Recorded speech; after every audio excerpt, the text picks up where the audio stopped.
Hello everyone, welcome to Surya education channel. First time మన ఛానల్ని చూస్తున్నట్టయితే ప్లీజ్ లైక్, షేర్, సబ్స్క్రైబ్ చేసుకోండి. టుడే 8th క్లాస్ ఫిజిక్స్ చెప్పుకోబోతున్నాము. దాంట్లోపల కంటిన్యూషన్ క్లాసు. ఈరోజు 7th లెసను నేల బొగ్గు మరియు పెట్రోలియం, దాని యొక్క బిట్స్ చూస్తున్నాము లెసన్కి సంబంధించి. ఫస్ట్ వన్ చూడండి. ఈ క్రింది వాణిలో కాలుష్యపరంగా ఆదర్శ ఇంధనం ఏది? ఏ సహజవాయువు, బి నేలబొగ్గు, సి కిరోసిన్, డి పెట్రోల్. దీనికి సరైన సమాధానం ఏ సహజ వాయువు. సరైన సమాధానం ఏ సహజ వాయువు.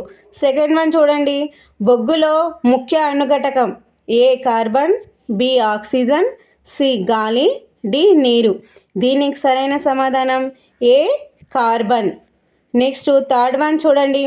షూ పాలిష్ను తయారు చేయడానికి ఈ క్రింది వాణిలో ఏ పదార్థాన్ని వాడుతారు?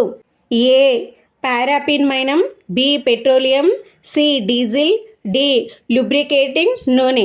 దీనికి సరైన సమాధానం ఏ పారాఫిన్ మైనం. ఫోర్త్ వన్ చూడండి. ఈ క్రింది వాటిలో శిలాజ ఇంధనం కానిది? ఏ నేలబొగ్గు, బి పెట్రోలియం, సి కర్రబొగ్గు, డి సహజ వాయువు. దీనికి సరైన సమాధానం డి సహజ వాయువు. లాస్ట్ వన్ ఫిఫ్త్ క్వశ్చన్ చూడండి. Fifth bit. ఈ క్రింది వాటిలో దేనిని ద్రవ బంగారం అని కూడా పిలుస్తారు? A kerosene, B diesel, C petroleum, D paraffin మైనం. దీనికి సరైన సమాధానం పెట్రోలియం. ఇంతటితో ఈ లెసన్కి సంబంధించిన బిట్స్ అయిపోయినవి. Thank you all of you. ఇంతకుముందు వీడియోలు చూడకపోతే మన వీడియోలలో వెళ్ళి చూడండి. నెక్స్ట్ వీడియోలలో చూద్దాము. ఎవరైనా ఫస్ట్ టైం మన ఛానల్ని చూస్తున్నట్లయితే ప్లీజ్ లైక్, షేర్, సబ్స్క్రైబ్ చేసుకోండి.